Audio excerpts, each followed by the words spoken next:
Looking back at 2020, there were two things that I really enjoyed. One of them was Netflix because, well, there was a ton of content available. And as we headed further and deeper into that year, we certainly needed it. And then the other thing that I absolutely loved was Rockstar's Grand Theft Auto. What an incredible game.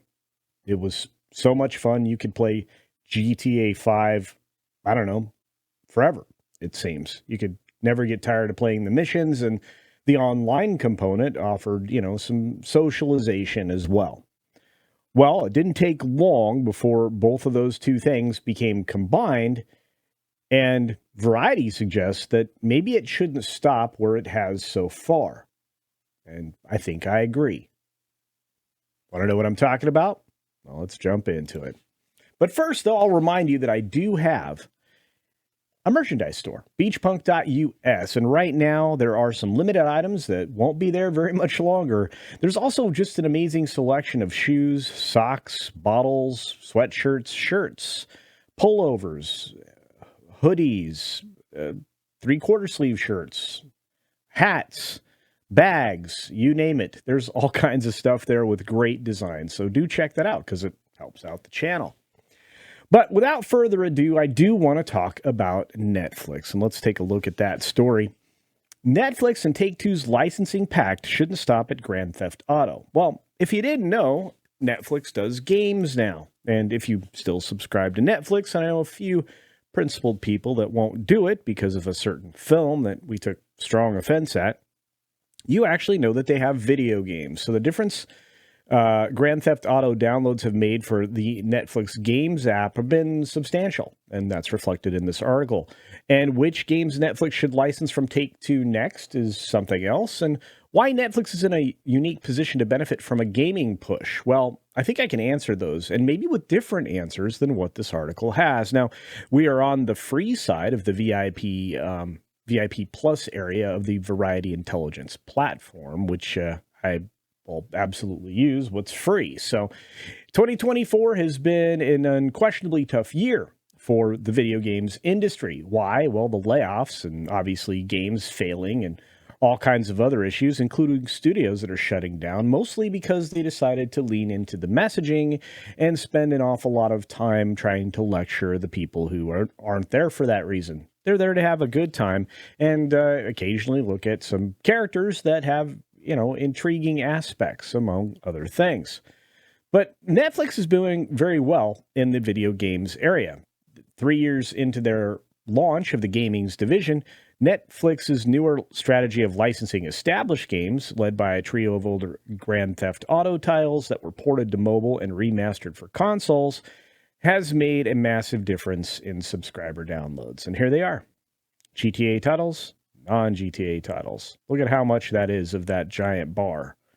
Competitive with Q3. Fantastic, I would say.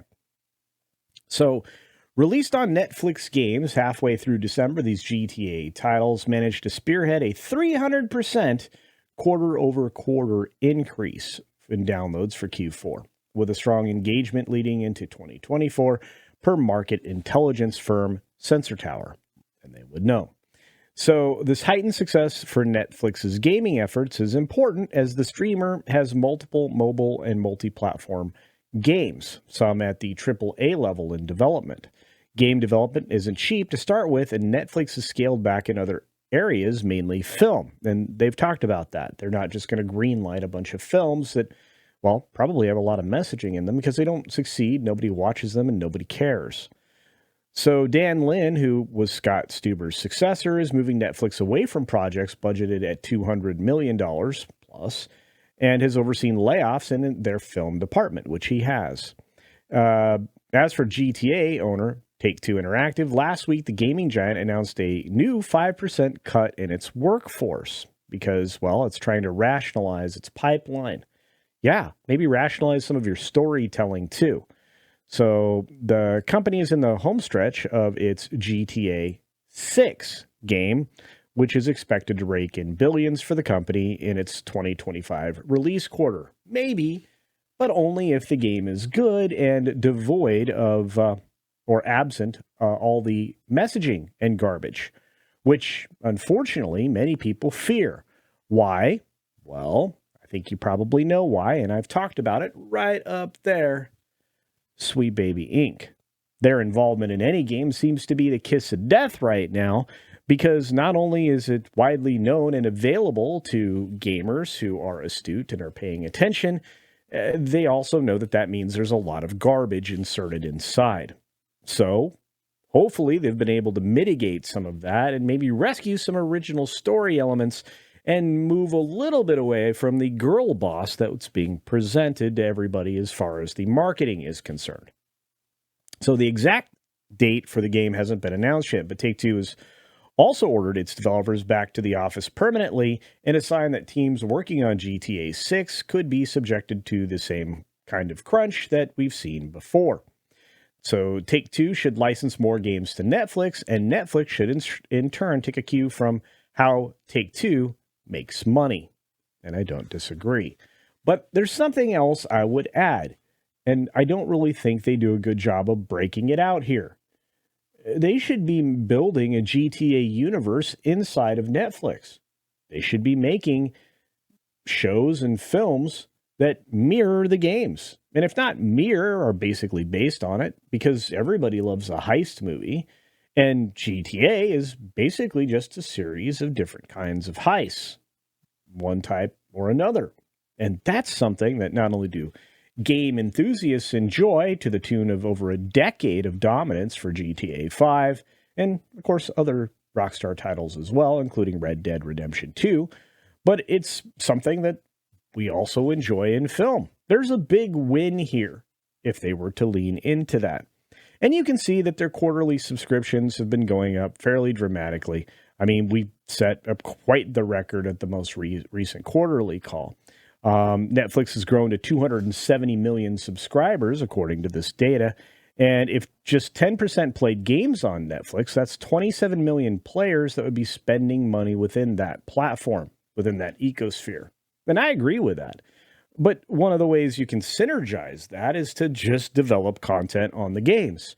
So you can go from seeing a mission played out by actors in real time for maybe one of the game elements, let's say GTA 5, where they do the jewelry store heist, and you get to see that play out and then try to replicate what was done in the game.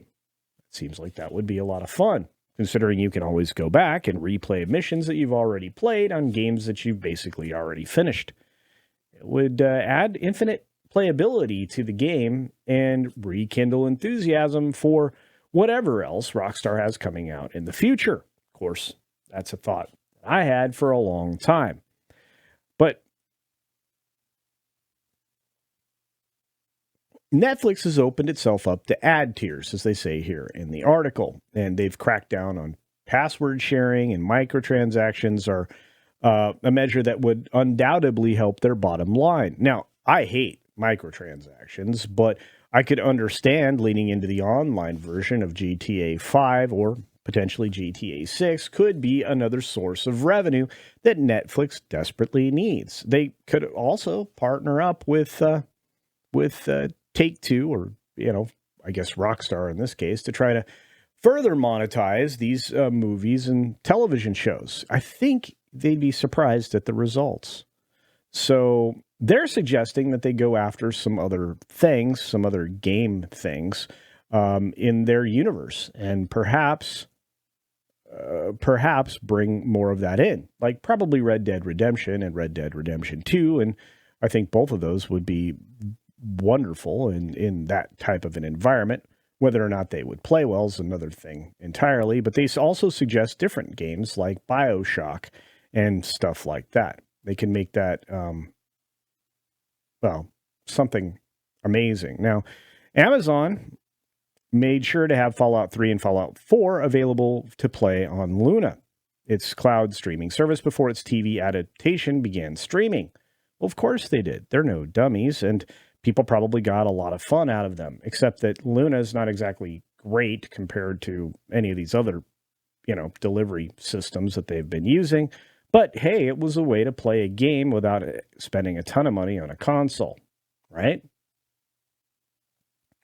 With Take-Two's earnings report scheduled for May 16th, which we're coming up on rapidly, about 16 days from when you see this video.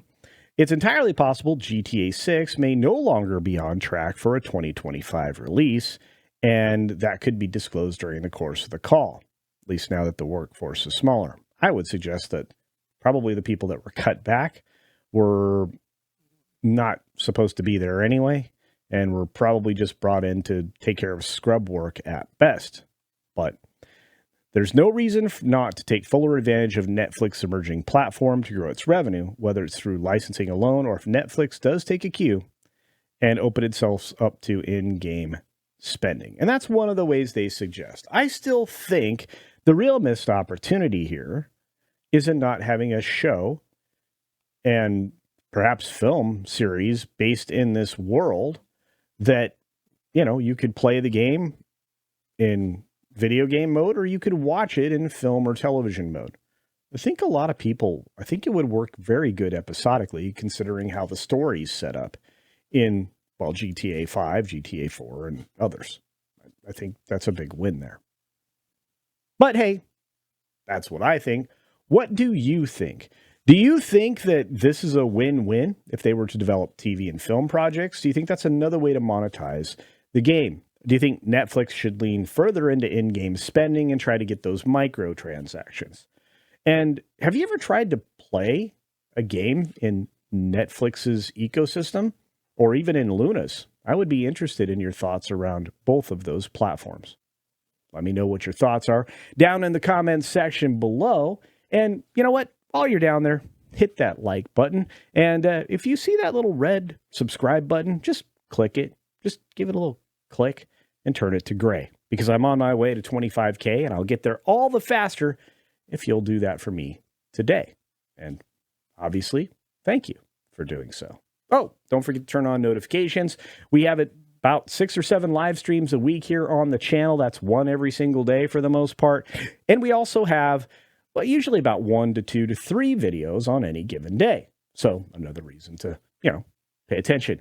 Also, the community tab is where you look to find upcoming things, polls, and if you happen to be a member, it's another place to look for member streams, specifically at the higher tiers.